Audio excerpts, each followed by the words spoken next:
But I didn't care about the money. I cared about what money could do, but I didn't care about the money because I'd had some more money, you know. But that's another story.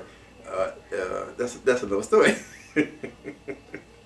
Anyway, if you had to tell a story that would discourage a nephew or a son from getting into the game from your life experiences, which story would you pick? A true story that happened.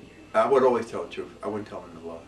I would always tell him the truth and let him make a decision. If the truth is powerful. Could you expound on an incident maybe? Yeah, when they was gonna rob me. Some boys came from Millville. They were gonna rob me. A friend of mine heard. See, the friend of mine. I'm not gonna mention his name.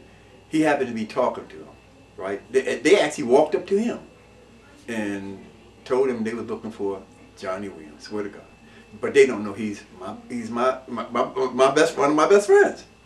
So he came to me and told me about it. And I was standing like cat corner in front of the pool room. They was on Arctic Avenue at Wonder Garden Bar, and I'm at Brody's pool room, which is cat corner across the street, like half a block down. So he pointed out the car and everything. But they don't know who I am. They don't know what I look like. Swear to God. So I just walked up to the car. I walked up to Wonder Gardens first. I walked on the south side of the street, walked up to the corner, crossed the street, which is where they are parked at, face, because Arctic Avenue was a two-way at that time. So I walked over to the Wonder Garden. So when I was acting like I was going into the bar. So as I was going to the bar, they being parked right on the corner, I just turned around and started walking to the car. But not like I was walking directly to the car. Like I decided not to go in the bar and walk down up the street.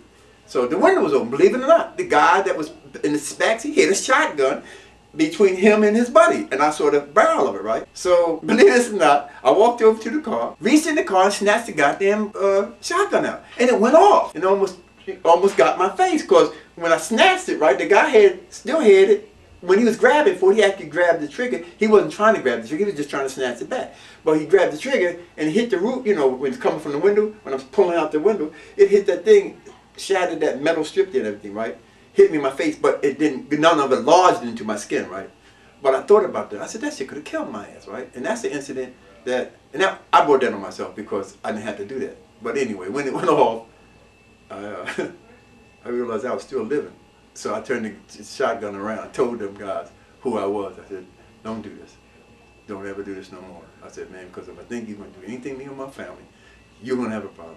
So I guess the guys understood that I was serious because I was brave enough to take the gun from them and put the gun on theirs. They thought I was serious. So I never had no problem out there again. But that was the incident that I could have lost my life. You know what I mean? And initially, in inception, and in the inception, that was it. The drug game. It was the drug. I would never did that if I wasn't in the drug game. I wouldn't have had a reason to do that.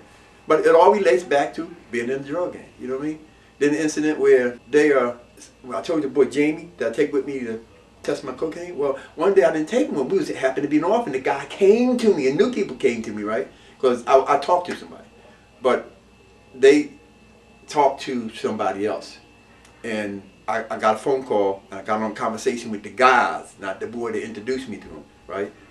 I did talk to him, so he gave me the phone to them. So that's how I got for them to come down, because I didn't know them. I told them to come to, I was trying to be safe, come to my town, you know, bring it to here, bring it to my club. I didn't say all that, but you know, I told them to bring it here. I talked to them when they get in the city by another way. Anyway, they came, I had them in the office. Now they Spanish, I don't understand Spanish, but Jamie does, he's Italian. You know, Spanish and Italians are closely related. But he could speak Spanish, because he's a very smart Italian boy. Anyway, they said something, and I ain't paying no mind. I don't think they doing nothing wrong, you know what I mean? This guy introduced me to him that was cool. But later on, I found out that he was going to rob me.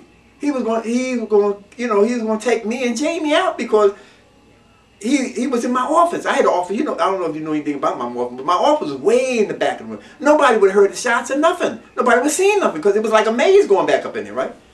So they understood that when I took them too, you know, when they came through my office. But I didn't expect that, Jamie didn't expect. But because he heard what he heard, Jamie took out his .45. I swear to God. And told me, you know, what was going on. He said, these motherfuckers are going to kill us.